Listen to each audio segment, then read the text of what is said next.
Halo people sekalian, balik lagi di channel ini untuk pembahasan Viking Rise. Kali ini gue bakalan membahas tingkat lanjut dari pemilihan skill setelah Moon Awakening. Apa sajakah itu? Mari kita mulai.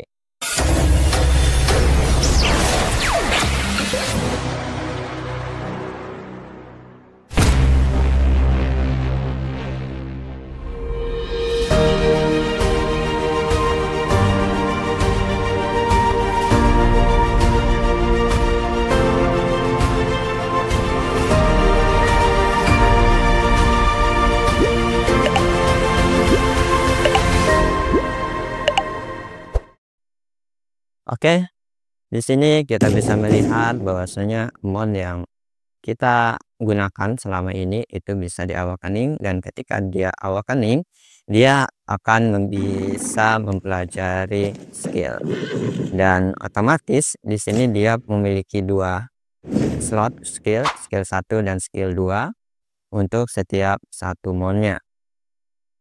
Jadi ya, mon yang lain pun juga sama, dia memiliki dua slot skill 1 dan 2. Lalu apa yang terjadi ketika kita dalam satu squad memiliki dua mon tapi skillnya sama? Maka skill yang aktif itu adalah skill yang levelnya lebih tinggi. Jadi di level di mon atau di mon doang sih yang ada kemungkinan skillnya sama. Jadi ketika ada skill yang sama, maka skill yang lebih tinggi itu yang aktif, sedangkan skill yang lain itu tidak aktif atau bisa dianggap tidak ada. Maka sangat disarankan buat kalian untuk mon itu skillnya berbeda-beda. Setiap mon punya skillnya masing-masing yang bisa kalian tambahkan. Dan juga di setiap elemen mon itu punya skill unggulannya masing-masing juga. Dan di sini gue bakalan sambil sharing buat kalian triknya bagaimana dan tata cara buat menentukan bagaimana pemilihan dan alasan kenapa gue milih skill tersebut. Jadi biar sama-sama tahu dan biar sama-sama lebih rinci. Oke? Di sini kita langsung saja ke bagian skillnya, dan untuk pembelajaran skillnya kalian juga sudah tahu dari video yang sebelumnya. Dari video yang sebelumnya ini adalah putaran untuk pemilihan skillnya, dan di sini kita juga bisa memilih untuk mendapatkan bintang 5 atau bintang 6 dengan cara belajar cepat. Dan utamanya kalau misalkan menggunakan belajar cepat, kalian harus menabung banyak sekali ini ya, apa namanya, Yggdrasil Dew. Dan untuk mendapatkan Yggdrasil Dew nanti gua bahas setelah ini. Jadi kita mulai tahap demi tahap. Yang pertama, otomatis kita perlu yang namanya Yggdrasil Dew untuk memilih atau untuk menggacha skill yang ada di mon. Dan dari mana sajakah itu bisa berasal? Yang pertama, untuk mendapatkan skill dulu itu kalian bisa dapatkan dari toko merchant ya, atau toko klan. Nah, di toko klan ini seperti yang gue bilang, koin worker itu semakin kalian nanti di season yang semakin tinggi, koin worker itu penting, makanya kalian perlu untuk istilahnya membuat koin worker itu minimal 1 minggu kalian bisa mendapatkan 120.000 koin. Tipsnya seperti apa? Tipsnya bisa kalian cek di playlist gua, karena gua sudah membuatkan videonya, jadi kalian tonton aja. Dan di sini di toko klan kalian bisa dapat jatah per setiap minggu, yaitu adalah 3 Yggdrasil Dew. Nah, itu sangat lumayan. Lalu dari mana lagi kalian bisa mendapatkan Yggdrasil Dew? Yaitu dari toko Prestige yang ada di standing post. Jadi dari toko Prestige ini, jika kalian berlangganan, kalian bisa dapatkan tambahan 3 Yggdrasil Dew lagi dengan harga lebih murah. Tapi kalau misalkan kalian tidak langganan, kalian dapat jatah lagi 3 per minggunya dari toko Prestek ini. Maka kalau sudah di total ini tadi dengan yang toko klan, berarti tiap minggu kalian bisa mendapatkan 6 Yggdrasil Dew. Asalkan ya tadi kalian aktif saja untuk mengumpulkannya. Lalu selanjutnya kalian juga bisa dapatkan dari toko Glory. Jadi di toko Glory kalian juga diberi kesempatan untuk mendapatkan 3 Yggdrasil Dew lagi, dan itu tiap minggu. Jadi otomatis kalian juga sudah tahu ya bahwasanya ini adalah kesempatan kalian untuk mengumpulkan, paling tidak setiap minggu itu kalian bisa mengumpulkan 10 Yggdrasil Dew.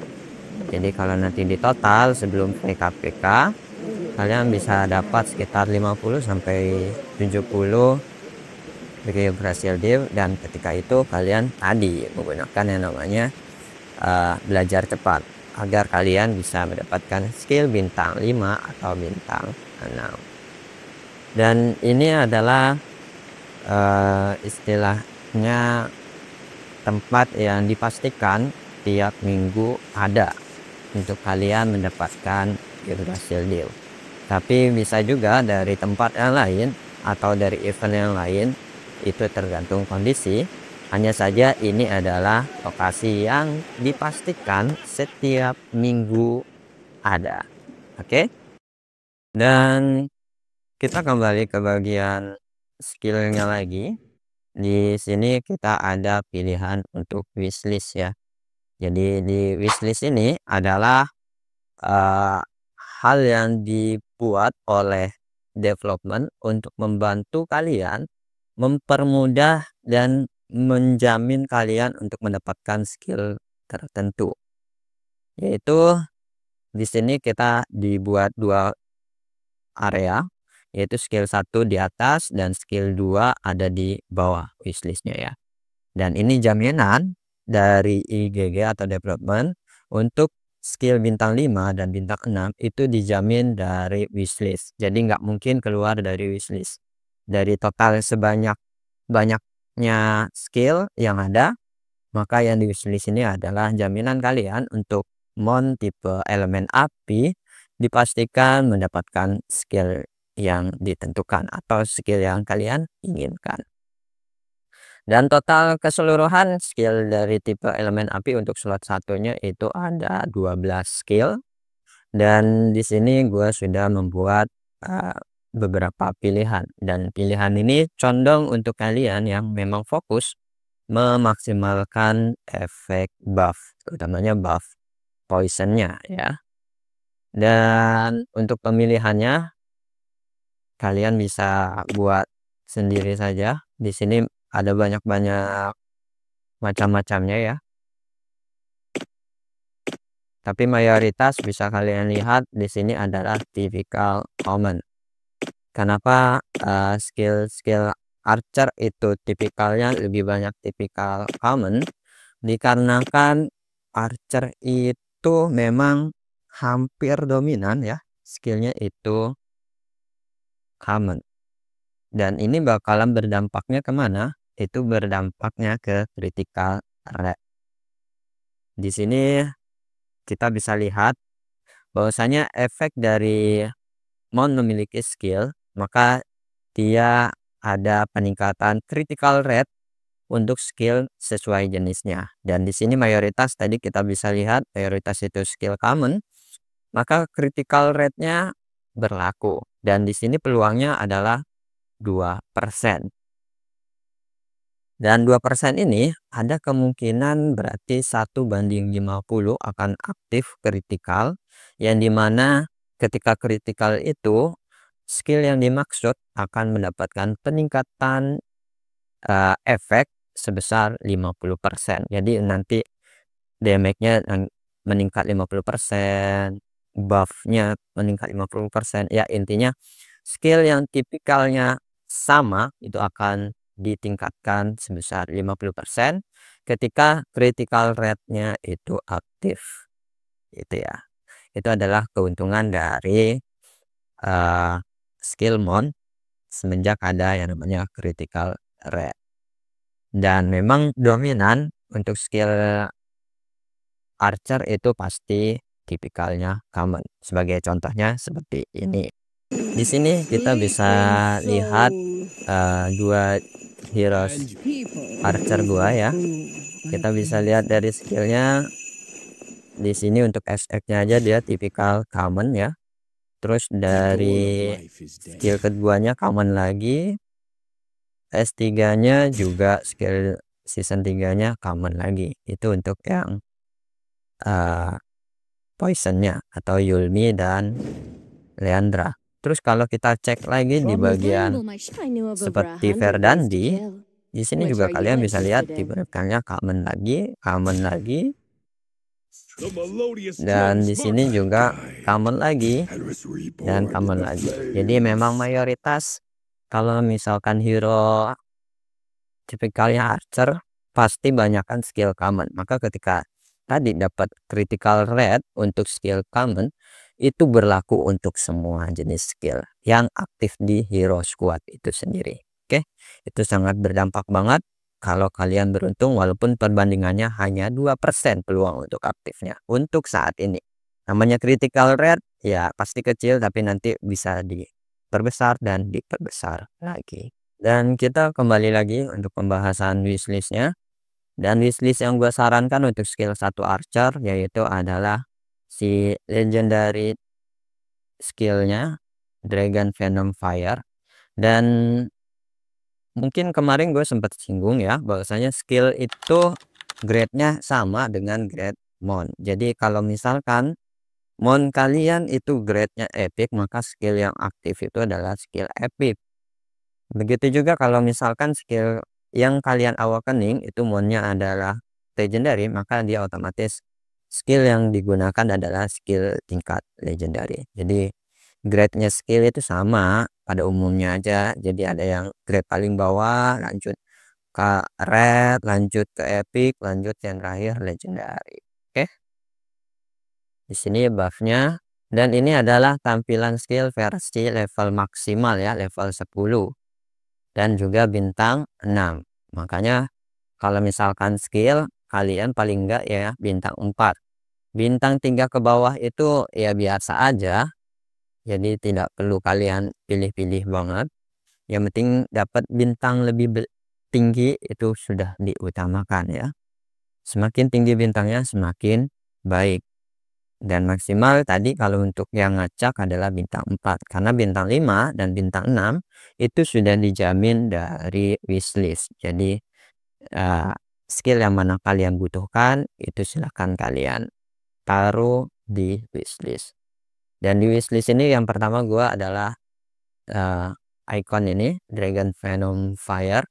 Dan jika kalian kesulitan untuk menghafal namanya, cukup hafal gambarnya saja ya. Terus yang kedua itu Bone Now. Ya intinya skill yang kedua ini dia fokusnya untuk peningkatan damage yang ditimbulkan dari poison. Itu sebesar 50% maksimalnya. Jadi ya, selanjutnya gue mungkin nggak sebut nama skillnya karena ribet banget. Jadi kita langsung aja. Kalian menandainya pakai gambarnya. Kalian tandai. Ya itu adalah skill-skill yang gua rekomendasikan buat kalian. Dan yang di slot terakhir dari skill 1 itu gua pilih untuk peningkatan pemulihan reg ya. Jadi yang pertama itu buff damage. Terus yang kedua itu adalah buff damage lagi. Yang ketiga adalah reg. Yang ini bisa kita ganti jika kalian mau gitu. Karena beda kondisinya. Kalau misalkan yang legend yang pertama atau yang icon ini aktif setiap 6 detik. Sedangkan yang ini dia itu aktif ketika memasuki istilahnya pertempuran. Jadi dari awal memasuki pertempuran dan itu aktif selama 2 detik ya. di sini juga aktif selama 2 detik. Lalu perbedaannya apa? Sebenarnya mah sama aja kawan ya, maksudnya sama aja. Ya ini aktif setiap 6 detik. Yang kedua itu dia aktif setiap 6 detik juga. Jadi dimulainya di sini bisa kita lihat yaitu adalah eh, ketika memasuki pertempuran damage poison itu ditingkatkan 50% selama 2 detik setiap 6 detik. Berarti kan sama aja dengan yang skill yang ini. Jadi istilahnya bisa dibilang sama, cuman beda hasil bugnya. Oke, di sini kita bakalan ganti posisinya ya. Yang pertama kita pakai ini, terus yang kedua pakai ini. Seperti ini. Ini adalah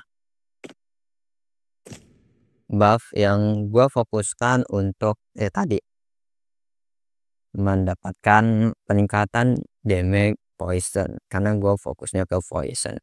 Terus di sini untuk rate-nya. Oke. Nanti ini posisinya entah ya berpengaruh atau tidak. Yang slot pertama 2 3 ini urutannya berpengaruh atau tidak ya entah, cuman ini mengantisipasi saja.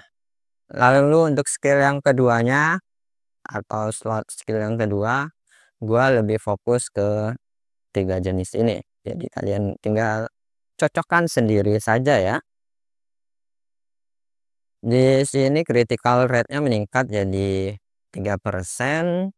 Terus yang kedua dia itu memulihkan 100 rek setiap 6 detik. Jadi setiap 6 detik itu reknya dipulihkan 100. Juga ada yang namanya dispel. Ini yang gua incer dari skill ini. Yaitu adalah dispel untuk seal. Lu tahu sendiri kan kalau Pikamen kayak gimana? Pikamen itu selalu ada yang namanya seal. Dan di sini kita bisa menggunakan uh, seal target itu bisa dikenakan dispel ya. Jadi penghapusan sealnya tersebut itu mungkin dikarenakan adanya skill mode yang ini. Dan tentu setelah di dispel skill apa skill lagi, jika ketika sudah di dispel sealnya maka tingkatkan damage dari troops 25%. Itu juga tinggi bos. Lalu skill yang kedua dari wishlist itu dia fokus untuk memberikan damage serangan langsung ya, 1 kali setiap 6 detik. Damage-nya itu 400, itu lumayan banget. Terus ada juga peningkatan atau keadaan tertentu yang itu memungkinkan untuk peningkatan damage lagi dan juga peluang untuk penggunaan poison. Dan memang seperti yang gua tadi sebutkan, fokus kita ke poison. Dan yang skill urutan ketiga terakhir itu adalah penghancuran seal lagi, karena seal itu emang kadang menyebalkan untuk kita yang archer. Maka di sini ada penghancuran skill dan seal dari target itu bakalan dihancurkan serta memberikan damage sebesar 550 setiap 6 detik.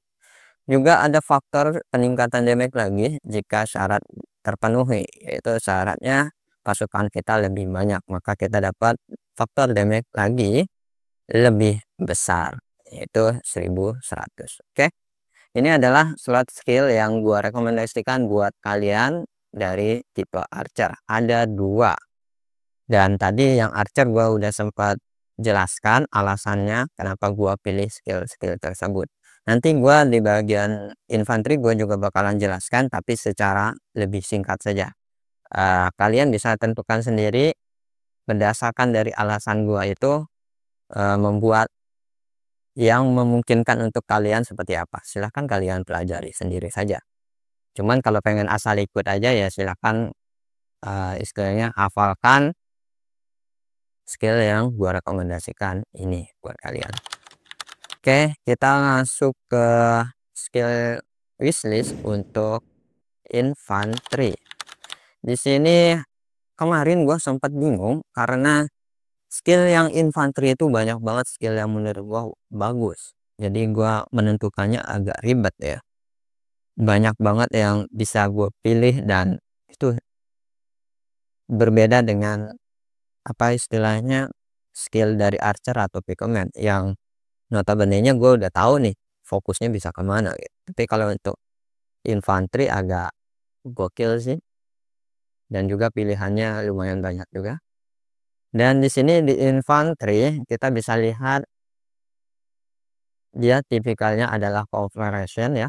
Nah, jadi kalian tahu tuh kalau misalkan infanteri adalah cooperation. Jadi skill-skill tipe ini bakalan dapat critical rate. Terus juga memang dari awal infanteri itu cocok banget dengan yang namanya skill-skill tipe operation. Alasannya seperti ya tadi kalian bisa cek sendiri aja ya. Cukup yang tadi aja gua kasih spillan contohnya. Dan silakan hafalkan gambarnya. Ini adalah skill yang gua rekomendasikan dari skill 1 dan skill 2-nya. Yang pertama gua memilih ini dikarenakan dia mirip kayak Odin Elysium. Jadi ketika skill aktif maka ada damage tambahan yang diberikan yaitu sebesar 725, itu besar banget. Terus di sini untuk pemulihan reg ya seperti biasa. Lalu yang terakhir ini adalah sama memberikan damage direct damage besar sampai 865, tapi syaratnya berbeda. Kalau ini itu ketika skill aktif maka peluangnya 100% dia dapat tambahan faktor damage. Itu jadi mirip kayak Odin Asylum. Odin Asylum ya pokoknya itu. Terus kalau yang ini itu adalah ketika kita melancarkan serangan dasar ada peluang 15% untuk memberikan damage kayak gitu. Itu doang bedanya. Yang satu pasti, yang satu pakai peluang 15% dengan syaratnya juga berbeda ya tentunya. Ini terus yang kedua untuk slot skill keduanya gua milih yang ini dikarenakan ada kemungkinan kita memberikan debuff berupa disarm dan juga silent serta damage-nya juga lumayan besar walaupun berpeluang. Terus yang kedua pilihannya itu sama, dia memulihkan reg ya seperti tadi dan juga memberikan damage slow. Ini juga penting banget karena infanteri itu kalau nggak slow, bleed, silent udahlah. Retribution itu ada tapi nanti di sisanya ketika Vali, hanya hero Vali sih yang ada retributionnya. Terus yang gambar ketiga ini atau skill ketiga itu juga memberikan efek silent juga dan juga pemurnian dari debuff. Itu penyebabnya kenapa gua milih yang ketiga ini. Alasannya ya seperti itulah. Untuk skill yang lain sebenarnya mirip-mirip aja. Jadi sebenarnya kanan kiri ini tuh skillnya mirip, cuman proses aktivasinya berbeda, syaratnya berbeda. Tapi kalau untuk damage terus efeknya itu hampir mirip-mirip. Jadi kalian jangan sampai terkecoh gitu aja ya. Ini untuk yang infanteri, kalian bisa fokus saja gambarnya diingat ya. Oke. Langsung yang terakhir itu adalah untuk pikeman. Nah, dari pikeman kita karena gue nggak punya pikeman yang awakening, maunya kita langsung ke sini aja untuk wishlistnya. Dan untuk wishlist slot 1 dulu. Slot 1 yang gua sarankan buat kalian ya tentu memang kalian perlu ini ya. Si gambar apa namanya? Strike ini itu peningkatan damage counter attack ya, itu penting banget. Terus juga bisa retaliation juga bagus. Lalu selanjutnya adalah ini ya, right. Jadi 3 ini adalah yang gua rekomendasikan buat kalian. Bisa kalian pakai spiritual blast, ini tergantung keadaan ya. Cuman kalau misalkan kalian pengen fokus ke counter attack, berarti ketiga ini. Oke. Cuman kalau misalkan pilihan lagi, gue fokusnya sih kalau bisa kalian di bagian spiritual blessing dengan ini saja. Yang retaliation nggak usah, nggak apa-apa. Karena aktivasinya lebih bagus kedua hal ini ya. Oke, itu untuk skill yang ke slot skill 1. Lalu untuk slot skill 2 Pikamen. Slot skill 2 Pikamen gua sarankan yaitu adalah ini gambarnya. Roaring Waves ya pokoknya itulah. Terus yang selanjutnya yang gua sarankan adalah Bloodthirsty. Ini juga sama versi gua juga ya, Bloodthirsty. Terus dan yang terakhir itu adalah Wolfus. Ini yang gue sarankan karena juga ada efek debuff berupa disarmnya juga ya. Oke, itu aja yang mungkin bisa gue rekomendasikan untuk sekedar Pikamen. Tapi gue nggak begitu aktif banget di Pikamen. Jadi bisa kalian gunakan alternatif saran dari orang lain yang memang expert di bagian Pikamen ya untuk pilihannya. Cuman secara garis besar menurut gua pribadi setelah gua baca semua kriterianya atau gua pelajari dari setiap penjelasan, setiap rincian dari setiap skillnya, gua cuman menyarankan itu gitu ya. Jadi utamanya kalian bisa ke ini dan juga ini. Dan atau ya bisa ke bagian Bloodthirsty ini. Itu juga penting buat kalian. Ini yang bisa gue sarankan untuk kalian yang Pikamen.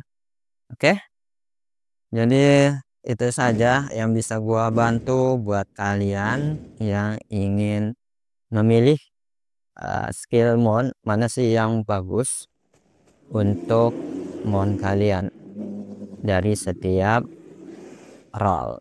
Dan tentunya untuk mendapatkan skill bintang 5 dan 6, ya gue sarankan kalian tabung saja dari sekarang dan baru kalian gacha di VKVK. Jadi biar nanti langsung digunakan ketika KVK.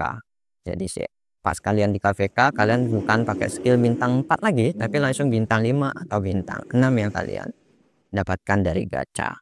Oke.